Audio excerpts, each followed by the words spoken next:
جڑ کر بیٹھ جائیں تاکہ بعد میں پیچھے آنے والوں کو بھی کچھ حصہ جگہ مل جائے. خاص کر جو اندر بیٹھے ہیں پیچھے بھی جگہ ہے، تھوڑا مل کر بیٹھ جائیں گے تو بعد میں آنے والوں کے لیے تھوڑا درمیان میں جگہ ہے، تھوڑا آگے آ جائیں.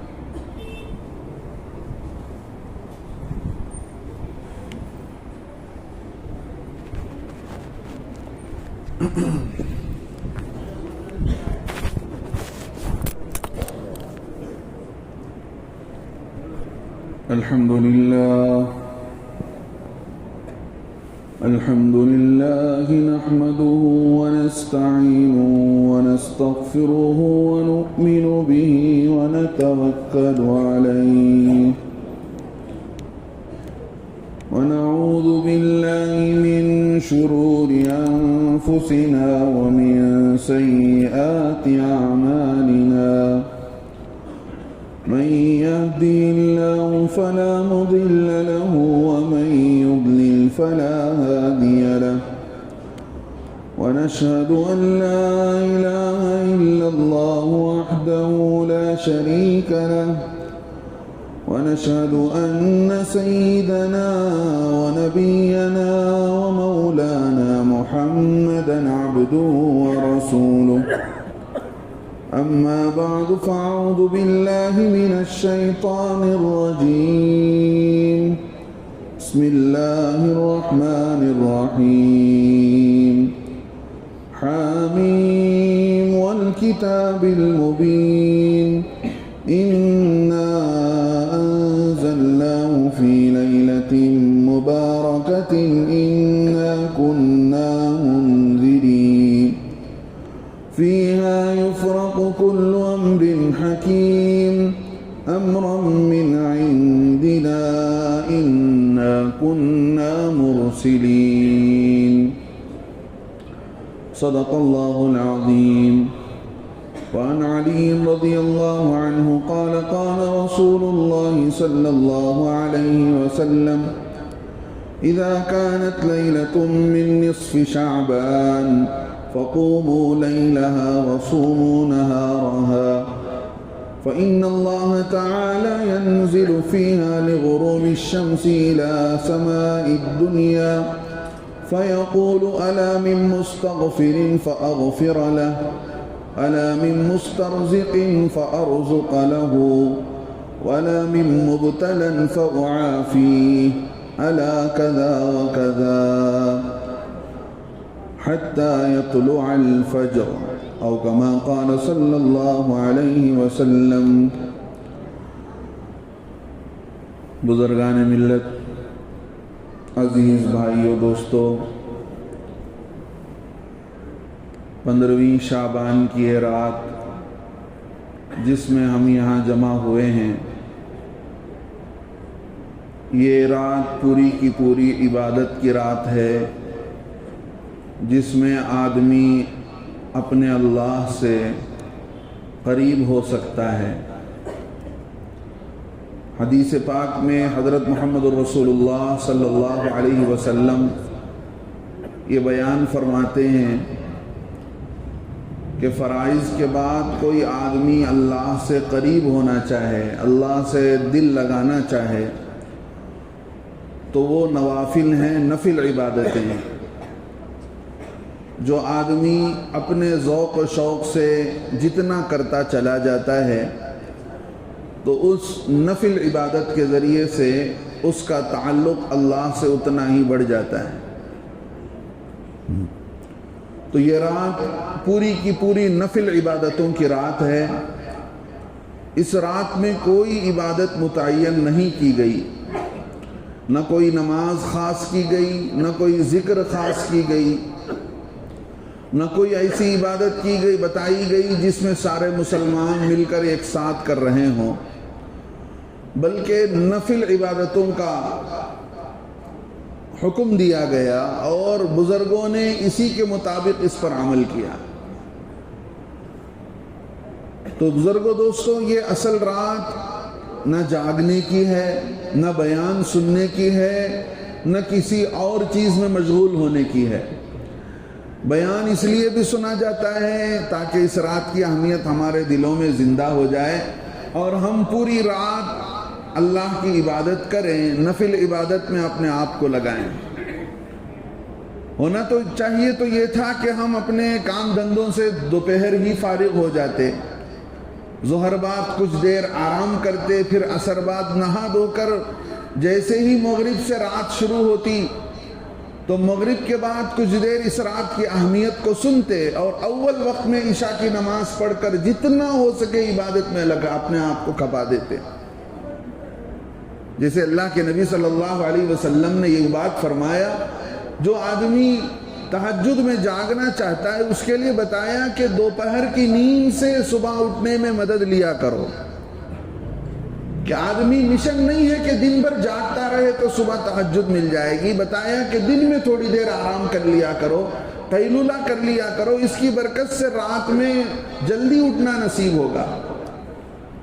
تو ہم میں کے بہت تھوڑے لوگ ایسے ہوں گے جنہوں نے آج رات کو جاگنے کا اہتمام کیا ہو، کہ انہوں نے اپنے آپ کو آرام کیا ہو کہ بھئی رات میں جاگنا ہے، چلو دن میں 1-2 گھنٹہ سو لیتے ہیں۔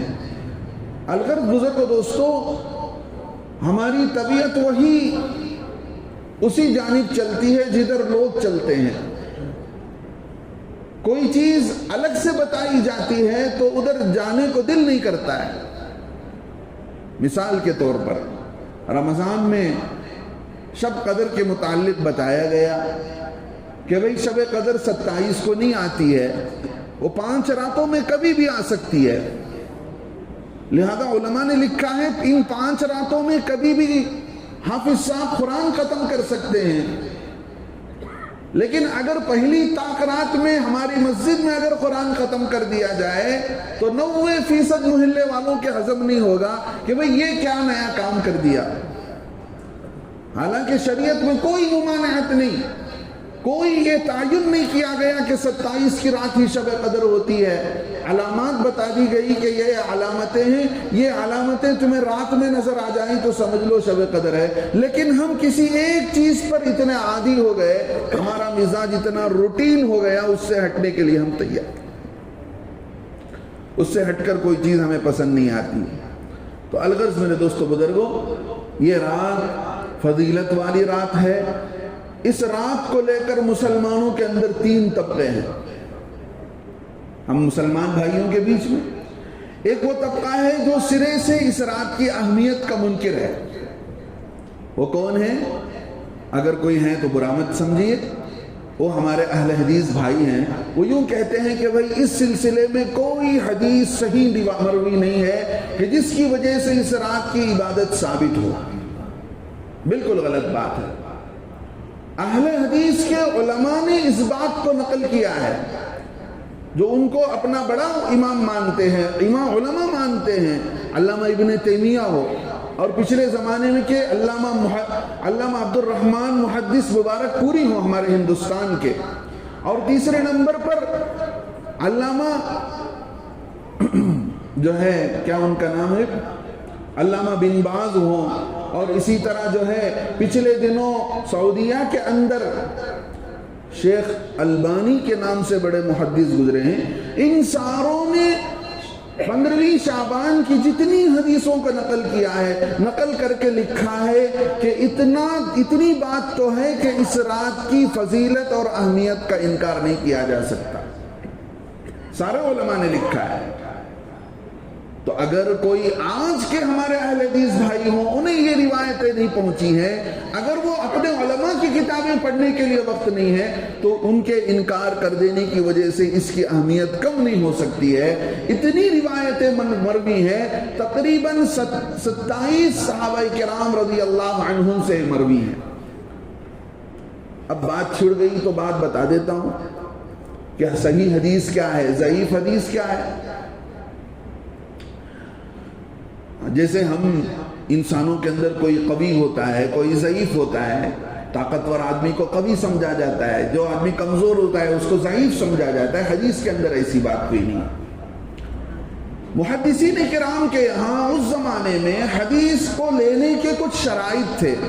مثال کے طور پر امام نسائی رحمت اللہ علیہ کو حدیث لینے کے لیے وہ دیکھتے تھے کہ بھئی فلاں فلاں شرائط ہو، مسلمان ہو، سچا ہو، عادل ہو، انصاف پسند ہو، اور جو ہے اس پر کوئی جھوٹ کی تہمت نہ لگی ہو، اور لاپرواہی کا کوئی کام نہ کرتا ہو۔ لاپرواہی کا کام راستے میں کھا لیا کھڑے ہو کر، راستے میں بیٹھ کر پیشاب کر لیا، یہ وہ عیب سمجھے جاتے تھے جس کی وجہ سے محدثین کرام اس راوی سے روایت لینے کو پسند نہیں کرتے تھے۔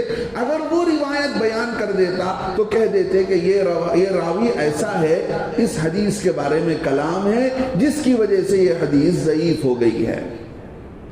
آٹومیٹکلی طور پر کوئی حدیث ضعیف نہیں ہوتی ہے۔ اللہ کے نبی صلی اللہ علیہ وسلم کی زبان سے نکلی ہوئی باتیں ساری کی ساری باتیں صحیح ہیں۔ ہاں، روایت بیان کرنے والوں میں کوئی آدمی جس کے بارے میں شبہ ہو جاتا ہے فلاں آدمی صحیح نہیں ہے۔ مثال کے طور پر ایک محدث گزرے ہیں، پہلے زمانے میں ایسا نہیں تھا کہ ایک عالم یہاں ہیں، وہ آپ کو سارا قرآن پڑھا دیتے ہیں، ساری حدیث بیان کر دیتے ہیں۔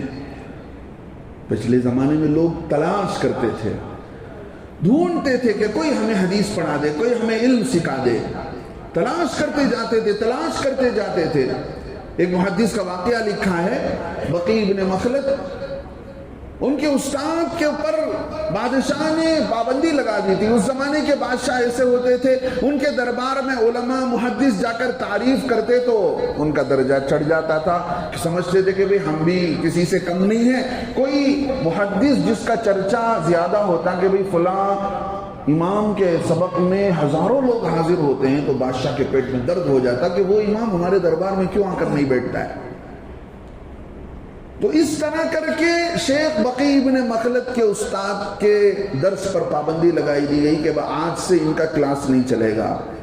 اب یہ بہت دور سے آئے تھے بقی بن مخلد کہ بھئی ہمیں کچھ علم حاصل کرنا ہے، اپنے استاد سے پتہ نہیں کتنے دن چل کر وہاں پہنچے تھے۔ استاد سے انہوں نے بات چیت کر لی تھی۔ استاد نے کہا کہ بھئی دیکھو، میرے حدیث کے سبق پر تو پابندی لگ گئی ہے، ایسا کرو کہ تم فقیر کے حلیے میں آؤ۔ کچھ مانگتا ہوا شخص جس طرح پھٹیچر کی شکل میں آتا ہے، ہاتھ میں پیالہ لے کر آتا ہے، تم بھی میرے پاس آتے ہوئے ہاتھ میں پیالہ لے کر آنا اور آ کر میرے دروازے پر دستک دینا۔ میں بھی اندر سے کچھ برتن میں کچھ اناج یا کچھ روٹی لے کر آؤں گا، تمہیں دینے کے بہانے کھڑے کھڑے میں 2-3 حدیثیں بیان کر دوں گا، تم ان حدیثوں کو نوٹ کر لینا۔ اس طرح بقی بن مخلد رحمت اللہ علیہ اپنے استاد کے گھر پر بھکاری کی شکل میں جاتے، استاد کے دروازے کو کھٹکھٹاتے، وہ آتے اور وہ حدیث بیان کرتے تو یہ چپکے سے نوٹ کر لیا کرتے تھے۔ اس طرح احادیث جمع کی گئی، اس طرح دین جمع کر کے آج ہمیں پیش کیا گیا۔ اگر کسی کو رات میں جاگنا پسند نہیں ہے، سونا پسند ہے، تو آپ سو جائیے۔ اس کا یہ مطلب نہیں کہ آپ کو سونا ہے تو اس کے لیے آپ ساری طور، بہت سارے ایسے نوجوان آج بھی ہیں، کئی سارے فون مجھے آئے کہ حضرت بعض لوگ کہتے ہیں کہ آج کی رات میں جاگنا بدعت ہے۔ بہت سخت بات۔ اللہ کے نبی صلی اللہ علیہ وسلم کی واضح حدیث ہے، فَقُومُوا لَيْلَهَا، رات کا قیام کرو، یعنی رات کو جاگا کرو عبادات کے ذریعے سے۔ آپ کیسے کہہ سکتے ہیں؟ نعوذ باللہ، نبی صلی اللہ علیہ وسلم پر آپ تہمت لگا رہے ہیں۔ وہ صحابہ جو اتنی ساری روایتوں کو بیان کر رہے ہیں، 17 صحابہ یا 27 صحابہ، میں بھول رہا ہوں، اتنے صحابہ جو آپ کو حدیث لا کر 15ویں شعبان کی رات کی فضیلت بیان کر رہے ہیں، ان کا علم گویا نعوذ باللہ معمول ہو گیا، بیکار ہو گیا۔ آپ کا علم اتنا بڑھ گیا کہ آپ دوسروں کو کہہ رہے ہیں کہ بھئی بدعت ہے۔ ایک تو یہ طبقہ ہے۔ دوسرا طبقہ مسلمانوں کا وہ ہے جو اس رات کو بہت زیادہ اتنی بڑی اہمیت دیتا ہے کہ شب قدر سے بھی زیادہ اہمیت دیتا ہے کہ بھئی سال بھر میں کچھ کریں نہ کریں، آج کی رات میں تھوڑی بہت عبادت کر لیں، بس مغفرت ہماری گھٹ ہو گئی۔ ہماری تو اللہ سے رشتہ داری پکی ہے، تھوڑی بہت عبادت کر لیں گے تو اللہ ہمیں معاف کر لیں گے۔ گویا اگریمنٹ ان کے دادا صاحب نے اللہ سے لکھ کر لا لیا تھا 1800 عیسوی میں یا 19 عیسوی میں، کہ جس کی وجہ سے انہیں بھروسہ ہے کہ تھوڑی بہت عبادت کر لیں گے تو اتنا بڑا چڑھائیں گے، اتنی مسجدوں کو سنواریں گے، قبرستانوں کو سنواریں گے۔ پوری حدیث میں ایک روایت ملتی ہے حضرت عائشہ کی، جس میں حضرت عائشہ بیان کرتی ہیں پوری زندگی میں اللہ کے نبی صلی اللہ علیہ وسلم کے 23 مرتبہ شعبان المبارک کا مہینہ آیا، جس میں اللہ کے نبی صلی اللہ علیہ وسلم ایک مرتبہ قبرستان گئے،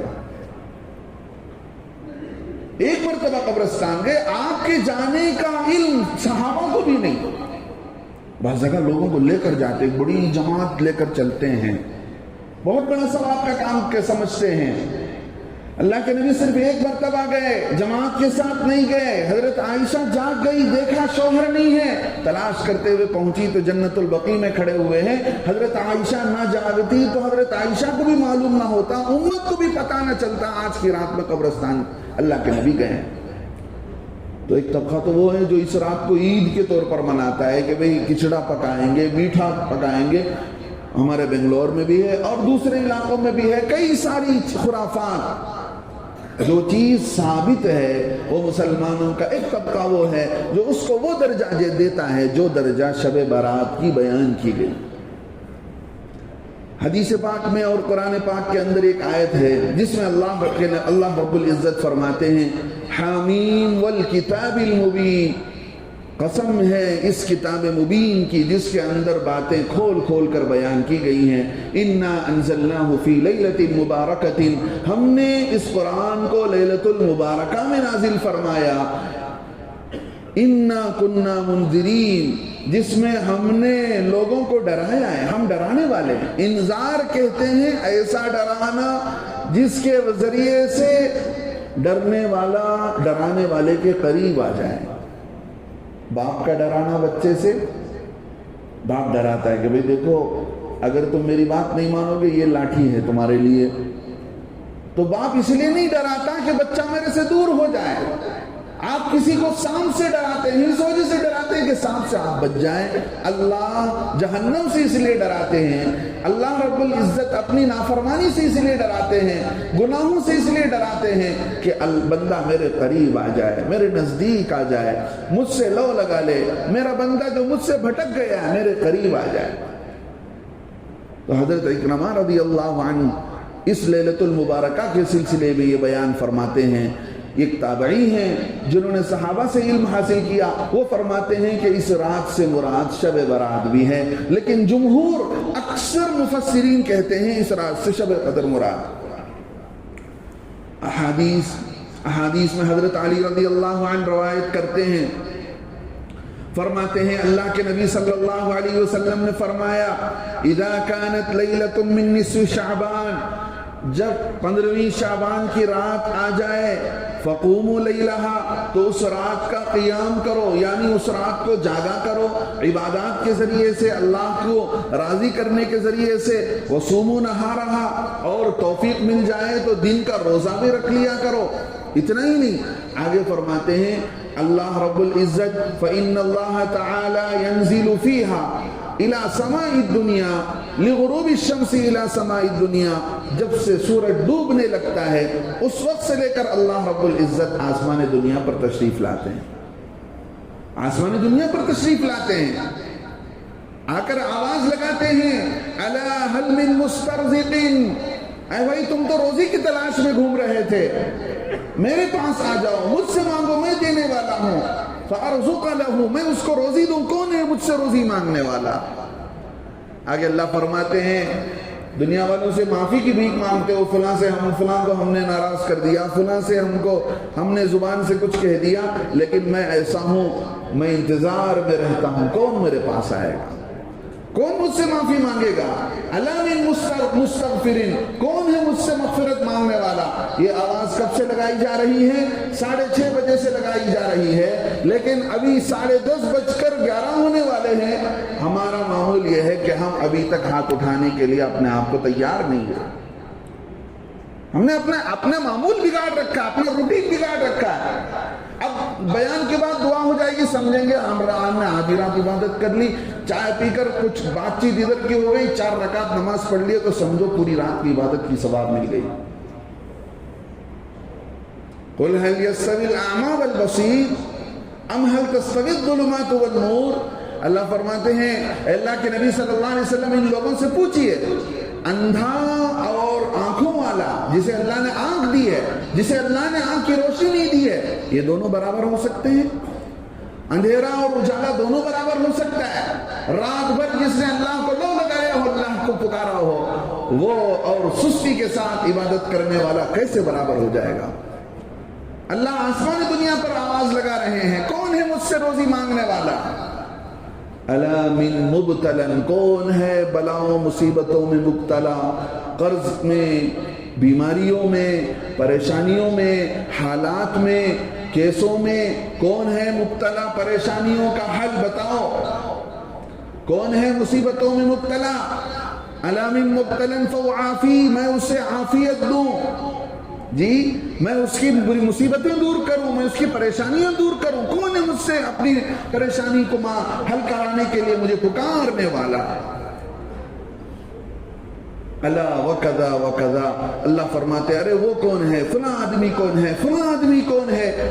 اللہ کے نبی صلی اللہ علیہ وسلم فرماتے ہیں یہ پکار اللہ لگاتے ہیں حتی یطلع الفجر، جب تک کہ صبح صادق نہیں ہوتی، فجر طلوع نہیں ہوتا، تب تک اللہ کی طرف سے آواز لگتی رہتی ہے، لگاتی رہتی ہے، صدا لگائی جاتی ہے۔ طلب کرنے والے میرے دوستو، اللہ سے لو لگانے والے اللہ کی طرف چل پڑتے ہیں۔ کتنے خوش نصیب ہیں، آج کی رات انہوں نے مغرب سے ہی اپنی عبادت شروع کر لی، اللہ سے تعلق جوڑنا شروع کر لیا۔ لہذا ہم بھی نیت کریں، کچھ ہی دیر میں بات ہو جائے گی، دعا ہو جائے گی، اپنا زیادہ سے زیادہ وقت عبادتوں میں گزاریں گے اور فکر میں، اللہ کی یاد میں گزاریں گے۔ آج بھی آپ جا کر دیکھیے نارتھ ہندوستان کے اندر، نارتھ انڈیا جائیے، یو پی جا کر دیکھیے، اور جو ہے دوسرے علاقوں میں جا کر دیکھیے، آپ کو پتہ ہی نہیں چلے گا کہ کل کی رات کیا تھی، آج کی رات کیا ہے۔ لوگ جمع ہیں، مسجدوں میں عبادت کر رہے ہیں، اپنے اپنے طور پر عبادت کر رہے ہیں، کوئی آواز نہیں، کوئی پکارا نہیں، کوئی جو ہے نماز کی تاخیر نہیں، معمول کے مطابق ہے۔ جو شوقین ہیں، عبادت کا شوق رکھنے والے، عبادت کا جذبہ اور چسکا رکھنے والے، وہ مغرب سے مشغول ہو چکے ہیں، عبادتوں میں مشغول ہو چکے ہیں، اور نفل عبادت کی بہترین جگہ اپنا گھر بتایا گیا۔ اللہ کے نبی نے بتایا اپنے گھروں کو قبرستان نہ بناؤ، وہاں پر تلاوت کیا کرو، نمازیں ادا کیا کرو۔ نفل عبادتوں کی بہترین جگہ گھر ہیں، لہذا گھروں کے اندر ان اعمال کو کرنا چاہیے، لیکن ہمارا مزاج گھروں کے اندر عبادتوں سے نہیں جڑتا، مسجدوں سے جڑا ہوا ہے، ٹھیک، لیکن اپنے آپ کو جلدی سے جلدی عبادتوں میں جوڑنے کا یہ وقت ہے۔ میرے دوستو بزرگوں، اللہ کے نبی صلی اللہ علیہ وسلم نے کئی ایک احادیث میں، حضرت ابو بکر رضی اللہ عنہ فرماتے ہیں جب 15ویں شعبان کی رات ہوتی ہے، اللہ رب العزت آسمان دنیا پر آتے ہیں۔ حضرت ابو بکر کی روایت، خلیفۃ الرسول، اللہ کے نبی صلی اللہ علیہ وسلم کے غار کے ساتھی، اللہ کے نبی صلی اللہ علیہ وسلم نے فرمایا میں نے ہر ایک کا حق ادا کر دیا، لیکن حضرت ابو بکر ایسے ہیں کہ میں نے ان کا حق ادا نہیں کیا، انہوں نے مجھے اتنا ساتھ دیا ہے کہ ان کا حق تو اللہ ہی پورا کریں گے۔ وہ حضرت ابو بکر رضی اللہ عنہ کی روایت ہے، فرماتے ہیں اس رات میں اللہ رب العزت آسمان دنیا پر آتے ہیں، آ کر پکار لگاتے ہیں، فَيَغْفِرُ لِجَمِيعِ الْمُؤْمِنِينَ، سارے ایمان والوں کی مغفرت کر دی جاتی ہے، جو اللہ سے لو لگاتا ہے، اللہ سے مانگتا ہے، إِلَّا لِمُشْرِكٍ أَوْ مُشَاحِنٍ، فرمایا وہ شخص جو مشرک میں پڑا ہوا ہے، مشرک کی مغفرت نہیں کی جاتی، اللہ کے علاوہ دوسرے سے اپنے مسئلے کو حل کرانے کے لیے لگا ہوا ہے۔ دیکھیے ایک ہے شرک جلی، شرک جلی کا مطلب کھلم کھلا شرک، بہت لوگ ہیں، اللہ فرماتے ہیں وَلَقَدْ ذَرَأْنَا لِجَهَنَّمَ كَثِيرًا مِنَ الْجِنِّ وَالْإِنسِ، انسان اور جنات کی ایک بڑی تعداد ایسی ہے، ان کو ہم نے جہنم کی ہی کے لیے پیدا کیا ہے۔ اللہ ہم سب کی حفاظت فرمائے، اللہ سے ڈرنا چاہیے۔ اللہ فرماتے ایک بڑا طبقہ جہنم جائے گا، جہنم کا سب سے بڑا جانے کا ذریعہ شرک ہوگا۔ شرک کی شروعات اللہ کے ذات سے نظر ہٹ کر دوسرے کی ذات سے مدد مانگنے سے شروع ہوتی ہے۔ آپ اللہ کو کامل اپنا مسبب الاسباب نہیں مانتے ہیں، اللہ کی ذات کو ہی اپنا کامل مختار نہیں مانتے کہ اللہ ہی کے ہاتھ میں سب کچھ ہے، اللہ ہی سے سب کچھ ہونے والا ہے، اللہ کے ساتھ ساتھ آپ دوسروں کو بھی شریک کر رہے ہیں۔ اللہ رب العزت نے شروع زمانے میں بار بار نمازوں کے اندر جو ہے اللہ اکبر جو رفع دین ہوتا ہے، شروع زمانے میں اللہ کے نبی صلی اللہ علیہ وسلم کے شروع زمانے میں بعض ایسے بھی بھولے بھالے صحابہ تھے، نمازوں میں اپنے بغل میں بتوں کو، چھوٹی چھوٹی بتوں کو لے کر آ جایا کرتے تھے، اور ان بتوں کو وہاں سے چھڑانا مقصود ہوتا، بار بار نماز کی نیت باندھے تاکہ وہ بت گر جائیں، ان سے تعلق ختم ہو جائے۔ اللہ کا نام لیا کرو بار بار، اللہ اکبر اللہ اکبر، کیا مطلب؟ اللہ ہی بڑے ہیں، میں نے اللہ کی طرف رخ کر لیا ہے، ساری دنیا کی ساری پراپرٹیز، دنیا کی ساری شکلیں، جتنا جو کچھ میں بڑا سمجھ رہا تھا اب وہ چھوٹا ہے، میں ہاتھوں سے پیچھے ڈھکیل کر اللہ کو بڑا مان کر آ کر کھڑا ہوں۔ نماز سے بڑی چیز کیا ہے جس سے مسئلہ حل ہو سکے؟ ہم نے اپنا تعلق اللہ سے جوڑا نہیں، اللہ سے لینا سیکھا نہیں، جس کی وجہ سے آدمی کا تعلق دنیا کے ہر اس شخص کے ساتھ ہے، ہر اس جگہ سے ہے جہاں سے بھی کچھ نہ کچھ ہونا، کچھ نہ کچھ اس سے ہونا اور نہ ہونا سمجھ میں آتا ہے۔ کسی بھی وقت ہمیں کام آ سکتا ہے، اس سے دوستی جوڑے رکھتے ہیں، کسی بھی وقت ہمیں سمجھ میں وہاں سے کچھ نفع مل سکتا ہے، اس سے ہمارا تعلق جڑا ہوا ہے۔ اللہ سے میرا اور آپ کا تعلق جڑا ہوا نہیں ہے۔ مشرک کی مغفرت نہیں کی جاتی ہے، جو اللہ سے چھوڑ کر کسی بھی دوسرے سے مدد مانگ رہا ہے، چاہے بتوں کی پوجا کے ذریعے سے ہو یا غیر اللہ کو چھوڑ کر کسی سے اولاد مانگ رہا ہے، کسی سے اپنی مسئلے کو حل کرانا چاہتا ہے، اللہ کہتے ہیں بھائی میں تو ہر ایک گناہ معاف کر سکتا ہوں، لیکن شرک کی میرے پاس معافی نہیں ہے، شرک کی میرے پاس معافی نہیں۔ نمبر 2، مشاہین کہتے ہیں دل میں کینہ کپٹ پالنے والا، دل کو صاف نہیں رکھتا ہے۔ اللہ کے نبی صلی اللہ علیہ وسلم ایک صحابی کو بتاتے ہیں، یا بنیا هل قدرت ان تمسی وتصبح وليس في قلبك غش ففعل، اے میرے بیٹے اگر تجھ سے ہو سکے تو صبح و شام اس حالت میں کرنا کہ تیرے دل میں کسی کی برائی نہ ہو۔ وَهَذَا مِن سُنَّتِي، اللہ کے نبی آگے فرماتے ہیں اپنے دل کو پاک و صاف رکھنا میری سنت ہے۔ اللہ کے نبی آگے فرماتے ہیں فَمَن تَمَسَّكَ بِسُنَّتِي، جو میری سنت کو مضبوطی سے پکڑ لیتا ہے، عند فساد امتی، امت کے بگاڑ کے وقت میں، امت کے فتنہ فساد کے زمانے میں، فَلَهُ أَجْرُ مِئَةِ شہید، اور اس کو 100 شہیدوں کا ثواب دیا جاتا ہے۔ میرے دوستو نیتیں کریں، ہم سنتوں کو جان کر اپنی زندگی میں سنت کو لائیں گے۔ اس رات کی سنت کیا ہے اس کو سنیں، اور اس رات کے اندر جو سنتیں منقول ہیں اس کو ہم کرنے والے بن جائیں۔ زندگی بھر کے جو سنتیں ہیں وہ ساری سنتیں آپ حضرات عمل اختیار کرتے چلے جائیں۔ اللہ کے نبی کے خلیفہ حضرت ابو بکر رضی اللہ عنہ فرماتے ہیں، اللہ کے نبی صلی اللہ علیہ وسلم نے فرمایا کہ سارے ایمان والوں کی اس رات میں مغفرت ہو جاتی ہے، جو بھی اللہ سے مغفرت طلب کرتا ہے، سوائے مشرک کے اور مشاہین دل میں کینہ کپٹ پالنے والے کی اس کی مغفرت نہیں ہوتی۔ ایک اور روایت جو کئی سارے صحابہ سے منقول ہے، اس میں اللہ کے نبی صلی اللہ علیہ وسلم نے فرمایا دل کے اندر کینہ کپٹ رکھنے والا، اور ایک روایت میں فرمایا مشرک کے ساتھ ساتھ فرمایا قاتل، کسی کو قتل کرنے والا، بنا کسی غلطی کے جان بوجھ کر قتل کرنا اتنا بڑا گناہ ہے۔ وَمَن يَقْتُلْ مُؤْمِنًا مُتَعَمِّدًا، اللہ فرماتے ہیں جو جان بوجھ کر ایمان والے کا قتل کرتا ہے، فَجَزَاؤُهُ جَهَنَّمْ، اس کا بدلہ تو سیدھے جہنم ہے۔ اب اس قتل میں جتنے لوگ شریک ہوں گے سارے برابر ہیں، آئیڈیا دینے والے سے لے کر، پیسہ دینے والے سے لے کر، اشارہ کرنے والا بھی، گینگ بنانے والا بھی، آئیڈیا کرنے والا بھی، ان کا ساتھ دینے والا بھی۔ آج کل کسی کے بھی قتل کرنا اتنا آسان ہو گیا، قرب قیامت میں اللہ کے نبی نے فرمایا قیامت کے قریب قتل و قتال عام ہو جائے گا۔ دیکھ لیں آسانی کے ساتھ کسی کا بھی قتل ہو جاتا ہے، مرڈر ہو جاتا ہے۔ تو یہ اللہ کے نبی نے فرمایا آج کی رات میں ان قتل کرنے والوں کو، قاتلوں کی مغفرت نہیں کی جائے گی۔ ایک اور روایت میں فرمایا زنا میں پڑے ہوئے شخص کی مغفرت نہیں کی جائے گی۔ اللہ رب العزت نے نکاح کو اتنا عام کر رکھا ہے کہ نکاح کا سلسلہ ایسا ہے کہ نکاح کے ذریعے سے بتا دیا گیا کہ نکاح جس سے ہے محبت بھی اسی سے ہے۔ ایسا نہیں ہو سکتا ہے کہ نکاح کسی سے محبت کسی سے۔ جی ہاں، اللہ کے نبی صلی اللہ علیہ وسلم نے معراج میں جا کر ان لوگوں کو دیکھا جو دنیا کے اندر اپنا غلط تعلق جنہوں نے جوڑ رکھا تھا، حلال چیز کو چھوڑ کر حرام کو اپنایا ہوا تھا۔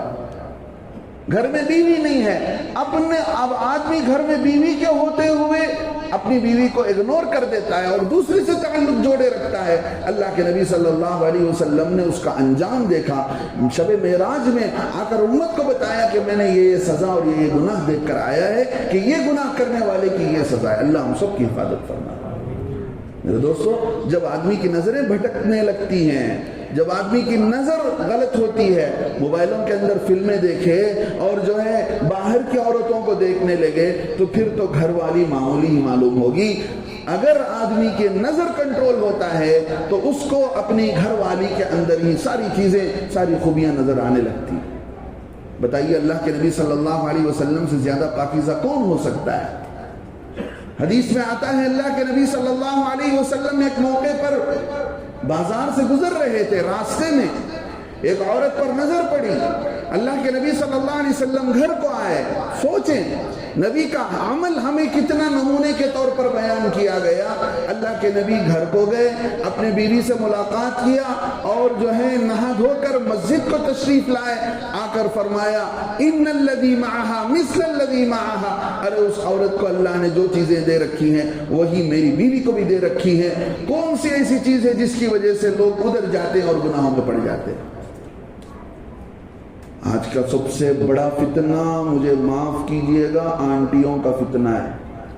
ہاں، نوجوان مبتلا ہیں، ادھیڑ عمر والے مبتلا ہیں، بوڑھے مبتلا ہیں۔ یہ ایسا فتنہ ہے جو بے پردگی کی وجہ سے ہمارے معاشرے کے اندر پھیلتا جا رہا ہے۔ کتنے ایسے نوجوان آج برباد ہو رہے ہیں، مجھے معاف کیجئے گا۔ اللہ کے نبی نے فرمایا ایسے زنا کرنے والوں کی آج کی رات میں مغفرت نہیں کی جاتی ہے۔ اپنے آپ کو بچائیں، اپنے آپ کو کنٹرول کریں۔ زندگی کوئی لمبی نہیں ہے، ہم جانور نہیں ہیں کہ جدھر بھی چاہے منہ مارتے پھریں، جسے چاہے دیکھ لیں، جس سے چاہے دل لگا لیں۔ جگہ جی لگانے کی دنیا نہیں ہے، یہ عبرت کی جا ہے، تماشا نہیں ہے۔ جی پچھلے شب معراج میں 3 بچوں نے، جی حیدرآباد کے اندر 2 بچے تھے، ایک 14 سال کا، ایک 15 سال کا، ایک 16 سال کا، گاڑی لے کر گئے، پہنچ گئے اللہ کے پاس۔ ماں باپ نے گاڑی دے رکھی ہے، بچے ویلنگ کرتے رہے اور پتہ نہیں کیا کیا کرتے رہے، ان کی موت اس وقت لکھی ہوئی تھی، مر کر چلے گئے۔ اب میرے دوستو بزرگوں، ایسی بے وفا دنیا جس کی کوئی گارنٹی نہیں، اس میں ہم اپنے شوق پورے کرنے میں پڑے ہوئے ہوں، دوسری عورتوں کے چکر میں پڑے ہوئے ہوں، شادی کی طرف توجہ نہیں ہے، عمریں نکلتی جا رہی ہیں، ماں باپ بے حس ہوتے جا رہے ہیں۔ آخر کب ہم جاگیں گے؟ اور کیسے مہا بے وقوف چاہیے کہ جو ہم پر مسلط کیے جائیں سی ایم اور پی ایم کی شکل میں۔ جی اگر ایسے بے وقوف جو اب مسلط کیے گئے ہیں اس کے بعد بھی ہم نہیں جاگ رہے ہیں تو اللہ کے خزانوں میں اور اس سے مہا بے وقوف ہیں جو ہمیں جگا بھی سکتے ہیں، ہمارا خاتمہ بھی کر سکتے ہیں۔ اللہ کی کوئی ہماری ضرورت نہیں، ڈرنا چاہیے۔ کوئی ہم نے اللہ سے ایگریمنٹ نہیں لے رکھا ہے، اللہ ہماری پیڑھی جو بھی ہم کر لیں مسلمان ہی رہیں گے، تیرے ڈیٹا کے اندر ہمارا نام مسلمانوں ہی شمار ہوگا۔ اللہ کی کسی سے رشتہ داری اور کسی سے ایگریمنٹ نہیں ہے۔ میں یہ کہہ رہا تھا آج کی رات کن کی مغفرت نہیں ہوتی؟ شرابی کی مغفرت نہیں ہوتی ایک روایت کے مطابق، اور ایک روایت کے مطابق قطع رحمی کرنے والے کی مغفرت نہیں ہوتی۔ جی آج شراب کے نام بدل دیے گئے ہیں اور شراب کی قسمیں بدل دی گئی ہیں، اور ہر وہ چیز جو آدمی کے عقل پر، اللہ کے نبی صلی اللہ علیہ وسلم نے فرمایا کل مسکر حرام، ہر وہ چیز جو آدمی کے عقل پر پردہ ڈال دے، آدمی کو پتہ نہ چلے کہ کون ہے سامنے کھڑا ہوا، بیوی کھڑی ہے کہ بہن کھڑی ہے، آدمی کے عقل پر پردہ ڈالنے والی ہر وہ چیز وہ حرام قرار دی گئی ہے۔ صرف شراب حرام نہیں ہے، لوگ سمجھتے ہیں صرف شراب حرام ہے، بقیہ چیزیں وہ جو آدمی کے ہوش کو ختم کر دیتی ہیں، جو آج ہمارے معاشرے کے اندر پھیلتی جا رہی ہے۔ ہماری سوسائٹی کے اندر بچے اسکول کے بچے، کالجز کے بچے برباد ہو رہے ہیں۔ سگریٹ لیا اور سگریٹ کا تمباکو نکال دیا، اندر گانجے کو بھر دیتے ہیں اور سگریٹ مارنے اور جو ہے گانجا مارنے لگتے ہیں۔ پچھلے دنوں میں نے تقریباً بہت مہینے پہلے آپ حضرات کے سامنے بتایا، ایسے بچوں کو تبلیغی جماعت کے احباب نے چن کر جماعت میں لے کر گئے، لیکن وہاں جا کر بھی ان کا دل نہیں بھرا۔ مسجد کے اوپر جا کر وہ مسجد کے اوپر کے حصے میں جا کر وہ وہی کام کرنے لگے جو کام اپنے گھروں میں کرتے رہے۔ آزو بازو کی عورتوں نے دیکھ کر بتایا کہ یہ بچے فلاں حرکتیں کر رہے ہیں۔ میرے دوستو، سنبھالے، خود کو سنبھلنا ہے اور دوسروں کو سنبھالنے کا یہ وقت ہے۔ جب تک کیریکٹر ہمارا اچھا نہیں ہوگا، ہم ماڈل مسلم نہیں بنیں گے، آئیڈیل مسلم نہیں بنیں گے، تو ہماری کوئی حیثیت اللہ کی نظروں میں نہیں ہوگی۔ جب ویلیو ہماری اللہ کی نظر میں بڑھتی ہے، تبھی جا کر اللہ اعلان کرتے ہیں فلاں علاقے کے مسلمان میرے چہیتے ہیں، میرے فرما بردار ہیں، اے فرشتوں تم بھی ان سے محبت کرو۔ اب وہ محبت کا اعلان زمین میں پھیلتا جاتا ہے، وہ زمین میں فرشتے آ کر لوگوں کے بیچ میں اعلان کرنے لگتے ہیں۔ اس اعلان کا حدیث میں آپ حضرات کے سامنے حدیث کا مضمون کہہ رہا ہوں۔ فرشتوں کے اس اعلان کی برکت یہ ہوتی ہے کہ لوگوں کے دلوں کے اندر ان کی محبت ڈال دی جاتی ہے۔ حضرت شیخ عبد القادر جیلانی رحمۃ اللہ علیہ فرماتے ہیں، یہ شعبان اپنے اندر 5 لفظ ہے، شین ہے، عین ہے اور با ہے اور جو ہے الف ہے اور نون ہے۔ بتایا کہ اس شعبان کے ایک ایک لفظ کے اندر ایک ایک چیز چھپی ہوئی ہے۔ نون کے اندر نور چھپا ہوا ہے، الف کے اندر الفت چھپی ہوئی ہے، عین سے علو یعنی مقام چھپا ہوا ہے، علو مرتبہ، اور شین کے اندر شان و شوکت چھپی ہوئی ہے، اور با کے اندر برکتیں چھپی ہوئی ہیں۔ گویا یہ شعبان ساری برکتوں کو، مقام اور ایمان والوں کے شان و شوکت کو اور مرتبے کو بلند کرنے والا، اور ایمان والوں کے اندر رحمت کو اور نور کو کھینچ کر لانے والا ہے۔ لہذا میرے دوستو، ہم اپنی زندگی کو بدلنے کے فیصلے کریں۔ کافر کے عمل سے، اچھی طرح سنیں، کافر کے عمل سے اللہ کو اتنا غصہ نہیں آتا، اس کے کفر سے، اس کے شرک سے۔ اس نے طے کر لیا ہے مجھے مشرک بن کر جینا ہے، مجھے شرک ہی کرنا ہے، اس کے حق میں تو جو فیصلہ اللہ کا ہے وہ ہے۔ اگر اللہ نے کسی کا دل بدل دیا تو اللہ کا فیصلہ ہمارے حق میں بھی ہمارے عمل کے بل بوتے پر ہوتا ہے، ہماری نیتوں کے بل بوتے پر ہوتا ہے۔ ہماری نیتیں بدلتی ہیں تو اللہ رب العزت کے فیصلے بدلتے ہیں، ہمارا عمل بدلتا ہے تو اللہ کے فیصلے بدلتے ہیں۔ جی، ایک بادشاہ سفر کر رہا تھا، سیر کر رہا تھا، راستے میں اس کا گزر ایک باغ پر سے ہوا، انار کا باغ تھا۔ اس نے دیکھا تو اندر داخل ہوا، جو تھا وہ جو ہے باغ کا مالی، اس نے جو ہے انار کا رس نچوڑا۔ جی، اس زمانے میں ایسے مکسر نہیں ہوتے تھے جیسے اب ہیں۔ آج بھی ہم نے سنا کہ کشمیر کے اندر ایسے لوگ ہیں، وہاں پر شربت کو، انار کو ایسے ہی نچوڑ کر شربت بنایا جاتا ہے۔ تو اس نے نچوڑا اور شربت بنا کر بادشاہ کے سامنے پیش کیا۔ بادشاہ نے کہا بہت میٹھا انار ہے، بہت اچھی شربت ہے۔ تو پھر اس نے دوسرا پیالہ پیش کیا اور 2-3 پیالہ پینے کے بعد کہا کہ دل کے اندر بادشاہ نے سوچا، اتنے اچھے انار کے باغ پر ہم نے ٹیکس کیوں نہیں لگایا، اس کو ہم نے چھوڑ کر رکھا ہے۔ جاتے جاتے بادشاہ نے کہا کہ جناب آپ ایک اور پیالہ پلا دیجئے۔ اب وہ گیا تو بہت دیر سے آیا، لا کر پیش کرنے لگا تو وہ پہلے والے پیالوں والی مٹھاس نہیں، وہ شربت جو اس نے پہلے پیا تھا وہ مٹھاس نہیں۔ مالی نے کہا کہ بادشاہ سلمان پتہ نہیں کیا بات ہے، اب کے بار پہلے بار تو ایک انار سے سارا رس نچوڑ دیا میں نے، لیکن اب کے بار 2-3 انار سے مشکل سے یہ رس نکلا ہے، ایسا لگتا ہے کہ اس زمین کے حکمران کی نیت بگڑ گئی ہے، جس کی وجہ سے اس پھلوں سے برکت اللہ نے نکال دی ہے۔ میرے اور آپ کی نیت پر یہ اثر پڑ سکتا ہے، تو میرے اور آپ کے عمل کا کیا اثر پڑے گا، ہمارے کردار کا کیا اثر پڑے گا۔ ہم اللہ کے دین کو چھوڑ کر دوسروں کو ہم نے اپنا دشمن بنایا ہے، وہ دشمن نہیں بنے ہیں۔ یاد رکھ لیجیے اچھی طرح سے، آج امت مسلمہ پر حالات ہے، اسی لیے حالات ہیں کہ امت مسلمہ نے اپنی زندگیوں سے دین کو نکال دیا، دین کی ہمیں کوئی ضرورت نہیں۔ یہ وقت ہے، ضرورت ہے کہ ہم جڑیں، قرآن سے جڑیں، مسجدوں سے جڑیں۔ میں ایک واقعہ بتاتا ہوں، 1-2 واقعہ بتا کر اپنی بات کو ختم کرتا ہوں۔ فلسطین، جس زمین کے حالات سے ہم اچھی طرح باخبر ہیں، 47 میں شاید 1947 یا اس سے کچھ آگے پیچھے کے زمانے میں جب اسرائیل نے اس زمین پر ناپا قبضہ کیا تھا، اپنا قبضہ جمایا،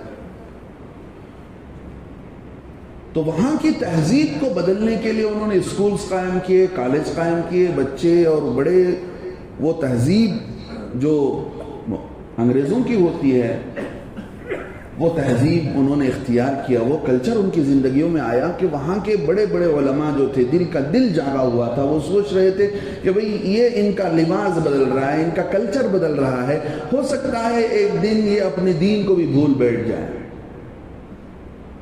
شیخ احمد الیاسین کے نام سے تھے، جو اس وقت حماس لڑ رہا ہے، باضابطہ جو اسرائیل سے پوری اپنی ہمت اور طاقت بتا رہا ہے، اس حماس کے گویا بنیادی لیڈر سمجھے جاتے تھے شیخ احمد الیاسین۔ انہوں نے اٹھاتے ہی بارود کے ذریعے سے ہتھیار اور توپ اور بم نہیں بنایا۔ جو بات میں آپ کو سمجھا رہا ہوں وہ اچھی طرح سمجھے۔ انہوں نے سوچا کہ بھئی اگر اسی طرح ماحول کو چھوڑ دیا جائے تو ہماری تہذیب بدل جائے گی، آئیڈینٹیفائی چینج ہو جائے گی، ہم اپنے نسلوں کو اپنے دین پر بچا نہیں سکتے ہیں۔ انہوں نے قرآن کی تعلیم کو عام کیا۔ قرآن ایک ایسی کتاب ہے جس سے گئی ہوئی عزت ہماری لوٹ کر آ سکتی ہے، اس کے علاوہ کوئی دوسرا راستہ نہیں۔ قرآن اور قرآن کی دعوت آج امت میں عام ہو جائے، قرآن کی طرف امت آ جائے۔ انہوں نے ایک تحریک شروع کی، گلی گلی جا کر، مسجد مسجد جا کر کہ بھئی ہر گھر سے ہمیں ایک ایک حافظ قرآن چاہیے۔ ہمارے لیے ہدایت، ہمارے لیے رہبر، ہمارے لیے منزل قرآن ہے۔ ہم قرآن سے جڑے، ہمارے مسائل حل ہوں گے، ہمارے مسئلے حل نہ ہوں، ہمارے سینوں میں قرآن کی برکت سے اللہ کے یہاں ہم کامیاب ہو جائیں گے۔ یہ جذبہ اپنی قوم کے اندر اتنا پیدا کیا کہ دیکھتے ایک ایک گھر کے اندر ایک ایک حافظ قرآن بنتے گئے، اور جب بچے بنتے گئے پھر انہوں نے بڑوں کو اس کی ترغیب دی، بڑے لوگ حافظ قرآن بنتے چلے گئے، پھر جو ہیں عورتیں حافظ قرآن بننا شروع کیا۔ ایک رپورٹ کے مطابق پچھلے 1.5 سالوں سے جو وہاں پر اٹیک ہوا ہے، اس سے پہلے تک فلسطین کے 0.25% مسلمان مرد، عورت اور بچے حافظ قرآن ہو چکے تھے۔ بھلے ان کے چہروں میں داڑھی نہ ہو، وہ پینٹ سوٹ میں نظر آ رہے ہوں، لیکن ان کے دل کے اندر جب قرآن اتر جاتا ہے تو بتائیے وہ شرک اور بدعات اور خرافات اور حرام اور شراب اور زنا سے وہ کیسے بچ جائے گا؟ آپ اندازہ کر کے دیکھیں۔ ہمارے بڑے بڑے لوگوں کو قرآن نہیں آتا ہے، برسوں ہو گئے اپنے گھر میں فاتحہ دلاتے حضرت کو بلاؤ، فلاں فاتحہ فلاں بھائی تم کیوں یاسین یاد نہیں کر سکتے؟ آپ اپنے ابا کا فاتحہ کیوں نہیں دلا سکتے؟ آپ اپنے ابا کے نام پر یاسین کیوں نہیں پڑھ سکتے؟ آپ ڈاکٹر بن گئے، انجینئر بن گئے، پائلٹ بن گئے، ایڈوکیٹ بن گئے، آپ پتہ نہیں کیا کیا بن گئے، آپ کے سینے میں سورہ یاسین کیوں نہیں داخل ہو سکا؟ فکر کریں، اپنے اندر ایمان کی قدر و قیمت پیدا کریں۔ کافروں کے بارے میں اللہ نے کہا ہے قرآن کے اندر، وما قدر اللہ حق قدر، اس آیت کے اندر وہ شکایت ہے کہ جیسا باپ اپنے بچے سے شکایت کر رہا ہے، اے نافرمان بیٹے تو نے میری قدر قیمت نہیں پہچانی۔ اللہ ان کافروں سے شکایت کر رہے ہیں کہ انہوں نے مجھے نہیں پہچانا۔ میرے دوستو، ہم اللہ کے نام لے کر جی رہے ہیں، لیکن ہماری بات کیا ہے؟ وہ یہودیوں والی زندگی اللہ معاف فرمائے، میں بھی اپنے کو شریک سمجھتا ہوں، ہماری وہی زندگی ہے، طرز زندگی۔ افتؤمنون ببعض الکتاب وتکفرون ببعض الکتاب۔ یہودیوں سے پوچھا اللہ نے، اے یہودیوں تمہاری طرز زندگی، تمہاری لائف آف اسٹائل دیکھ کر مجھے معلوم ہوتا ہے کہ تم بعض کتاب کو تو مانتے ہو، بعض کتاب کو جھٹلاتے ہو، یعنی کتاب کا ون آف دی پارٹ تم اس پر ایمان رکھتے ہو، ون آف دی پارٹ تم جو ہے اس کو جھٹلا رہے ہو۔ کہیں ایسا تو نہیں ہے؟ ہم جو سمجھ میں آتا ہے وہ قرآن تو اپنی زندگی میں لے لیتے ہیں، اس پر تو عمل کر لیتے ہیں۔ ہمیں جو سمجھ میں نہیں آتا، جو دل قبول نہیں کرتا، اس قرآن کے حصے کو اس پر عمل کرنے کو چھوڑ دیتے ہیں۔ اپنی کو قرآن سے جوڑی ہے۔ آج کی رات عبادت والی رات ہے، اور زیادہ میں آپ حضرات کے سامنے مخل بننا نہیں چاہتا ہوں۔ آپ کے یہ رات اللہ رب العزت نے رحم و کرم کے لیے دیا ہے، معافی کے لیے دیا ہے۔ لیلۃ البرات کے معنی ہی آتے ہیں، شب برات کے، لیلہ کے معنی آتے ہیں رات کے، لیلۃ البرات کے معنی آتے ہیں جو ہے برات والی رات، معافی کی رات، جو ہے بخشش کی رات ہے۔ میرے دوستو، ہم اللہ کی اس قدرت کو مد نظر رکھتے ہوئے آج سے ارادہ کر لیں کہ سب سے بڑی قوت اور طاقت اللہ کی ہے۔ ہمیں اپنی زندگی کے اندر حقیقت میں دین کو داخل کرنا ہے انشاءاللہ۔ بولے بھائی، چاہے ہمارا دل چاہے نہ چاہے، ہم چاہے نہ چاہے اپنے کو دیندار بنانا پڑے گا۔ اگر ہم چاہتے ہیں ہمارے بعد ہمارے بچے دیندار بن کر مرے، مسلمان بن کر مرے، ان کو دینی زندگی دینی پڑے گی۔ پچھلے دنوں کے حالات کو مت بھولیے، اللہ کی کبریائی اور اللہ کے قہار پنے کو مت بھولیے۔ آپ بھول گئے لاس اینجلس کو؟ کیسی آگ لگی! اس آگ لگنے سے پہلے ایک سیلیبریٹی کے اندر ایک سیلیبریٹی عورت کھڑی ہو کر ایک سیلیبریشن میں کہتی ہے لاس اینجلس کا کوئی خدا نہیں ہوتا، اللہ نے چند ہی دنوں کے اندر بتا کیا کہ میں وہاں پر ہوں۔ میں کون ہوں؟ آن کے آن میں فقیر اور پھٹیچر بنا سکتا ہوں، آن کے آن میں ارب پتی اور کروڑ پتی کو کنڈال پتی بنا سکتا ہوں، میری وہ طاقت ہے۔ 46,000 بلین ڈالرز کا لاس ہوا ہے لاس اینجلس میں۔ جی، اللہ کی خدائی کو جو پکارے، اللہ اپنی خدائی بتانے پر آ جائے، کون ہے؟ اللہ نے ایک نمونہ پیش کر کے دکھایا کہ تم دنیا کو اجاڑتے ہو، تم نے لیبیا کو اجاڑا، تم نے ملک شام کو اجاڑا، تم نے افغانستان کو اجاڑا، اور آپ شام کی سرزمین کو اجاڑ رہے ہو، فلسطین کی سرزمین کو اجاڑ رہے ہو۔ اب ہم تمہارا گھر اجاڑ کے دکھاتے، تمہیں برباد کر کے دکھاتے، تمہیں کنگال کر کے دکھاتے۔ اللہ نے کنگال کر کے دکھایا۔ جو دوسروں پر لٹاتے تھے، لائن میں کھڑے ہو کر بھیک مانگنے لگے، کھانا مانگنے لگے اور کپڑے مانگنے لگے۔ اللہ نے بتا دیا کہ میں اسی زمین پر رہتا ہوں جس زمین میں اے مجرموں تم رہتے ہو۔ گناہوں کا شہر جس کا نام کہا گیا، جی انگریزی میں اس شہر کا نام یہ بتایا گیا کہ یہ گناہوں کا شہر ہے۔ یہاں کوئی روک ٹوک نہیں، یہاں کا کوئی خدا نہیں ہوتا، یہاں کا خدا تو من ہی اپنا خدا ہے۔ جو دل کہتا ہے اس کے پیچھے چلو، جی جو دل کہتا ہے اس کو ہی خدا سمجھو۔ تہذیب یہ کلچر کیا ہے؟ مذہب وذہب کچھ نہیں ہوتا، اصل مذہب تو اپنا دل ہے۔ یہ اعلان دیا گیا، اس اعلان سے یہ لوگ اتنے متاثر ہوئے، چاہے یورپین ممالک ہو، ایسے متاثر ہوئے کہ انہوں نے اپنا سب کچھ چھوڑ دیا۔ اللہ نے بتا دیا کہ میری طاقت کیا ہے، میری کبریائی کیا ہے، اور میں کون ہوں۔ جب بدلہ لینے پر آتا ہوں تو سب کو کنگال کر سکتا ہوں، آن کے آن میں دنیا کو جلانا میرے لیے کوئی مشکل نہیں ہے۔ تو میرے دوستو بزرگوں، وہ قہار، وہ خدا آج بھی ہے، اس کی طاقت پہلے بھی تھی، ہمیشہ کے لیے رہے گی۔ جو یہ کہتے تھے کہ امریکہ سپر پاور ہے، فلاں ملک سپر پاور ہے، اللہ نے بتا دیا کہ سپر پاور میں ہوں۔ اگر وہ سپر پاور ہے تو سپریم پاور میں ہوں، میری طاقت کے سامنے کوئی اپنی طاقت کو للکار نہیں سکتا ہے۔ تو میرے دوستو اس خدا کو ہمیں اپنے سامنے رکھ کر زندگی گزارنا پڑے گا، سچا پکا مسلمان بن کر رہنا پڑے گا۔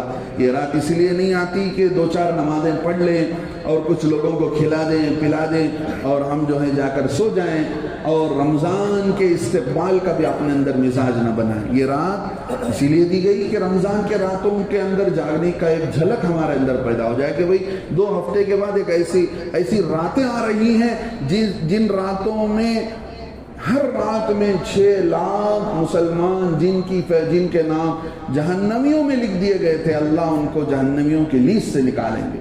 ہر رات رمضان کی 6 لاکھ جہنمیوں کو اللہ رب العزت ان کی گردنوں کو جہنم سے آزاد کراتے ہیں۔ اپنے اندر عبادت کا مزاج پیدا کرنے کے لیے رات دی گئی۔ دوسرے دن کا روزہ بھی اسی لیے دیا گیا تاکہ رمضان کے روزوں کی یاد دلائی جائے۔ میرے دوستو بزرگوں، نیتیں کریں، اللہ کی وحدانیت کو سامنے رکھیں، اللہ کے قہار پنے کو سامنے رکھیں۔ اللہ چاہے تو سب کچھ ہو سکتا ہے، اللہ چاہے تو آن کی آن میں ظالموں کو مزہ چکا سکتے ہیں۔ اللہ فرماتے وَلَا تَحْسَبَنَّ اللَّهَ غَافِلًا، تم یہ مت سمجھو کہ اللہ غافل ہے۔ جی ایک آدمی سویا ہوا ہے، گلی میں ہنگامہ ہو جائے تو اسے پتہ نہیں چلتا کیا ہو رہا ہے۔ اللہ کہتے ہیں نہیں، جو کچھ ہو رہا ہے ہمیں پتہ ہے، ہم سب شمار کر رہے ہیں، سارا ریکارڈ ہو رہا ہے۔ ہم اگر بدلہ لینا ہوتا تو وہ ابھی لے لیتے، وہ بدلہ چھوٹا نہیں ہے۔ اگر چھوٹا بدلہ لینا ہوتا دنیا میں ہی لے لیتے، وہ بدلہ تو بہت بڑا ہے۔ ہم نے اس بہت بڑے بدلے کے لیے بہت بڑا دن بنا رکھا ہے، آخرت کا دن، قیامت کا دن، جس کا ایک دن 50,000 سال کے برابر ہوگا۔ اس دن ان کو بدلہ لیا جائے گا، کوئی بچے گا نہیں، ہر ایک کی جو ہے وہاں پر درگت بنائی جائے گی۔ میرے دوستو بزرگوں، اپنے اعمال کو بھی سدھارنے کی ضرورت ہے۔ اس سے پہلے کہ ہمارا مال کسی اور کا ہو جائے، کسی دوسرے کا ہو جائے، اپنے مال کو بھی اللہ کے نام پر لگانے کا جذبہ پیدا کیجیے کہ ہمارا مال جب تک ہمارے ہاتھوں رہے گا اس کو ہم اپنے کام میں لا سکتے ہیں۔ جب اور کا ہو گیا تو وہ آدمی دیکھتے کا دیکھتا رہ جائے گا، دل کرے گا کہ بھی میرا بیٹا میرے نام سے ایک مسجد بنا دے، لیکن کچھ کر نہیں سکتا ہے، بستر پر پڑا ہوا ہے، کہے گا تو بھی اس کی بات کوئی سنے گا نہیں۔ وہ چاہے گا کہ بھی مسجد میں میرے نام سے 5-10 جو ہے چٹائیاں بچھا دی جائیں، میٹ بچھا دی جائیں۔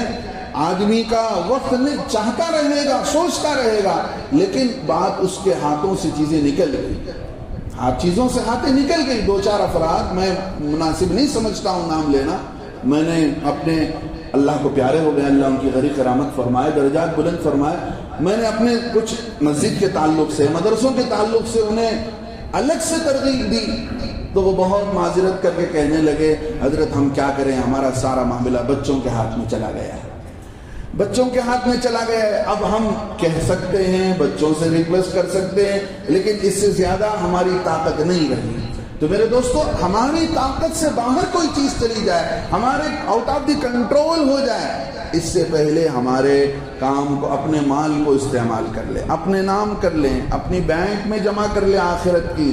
جی یہ ہمیشہ کام آنے والا ہے۔ آپ حضرات، اللہ رب العزت آپ حضرات کے جان و مال کو، صلاحیتوں کو، اوقات کو دین کے لیے قبول فرمائے۔ بہت تھوڑے لوگ آمین کہیں۔ اللہ ہم سب کو، ہماری جان و مال کو اللہ دین کے لیے قبول فرمائے۔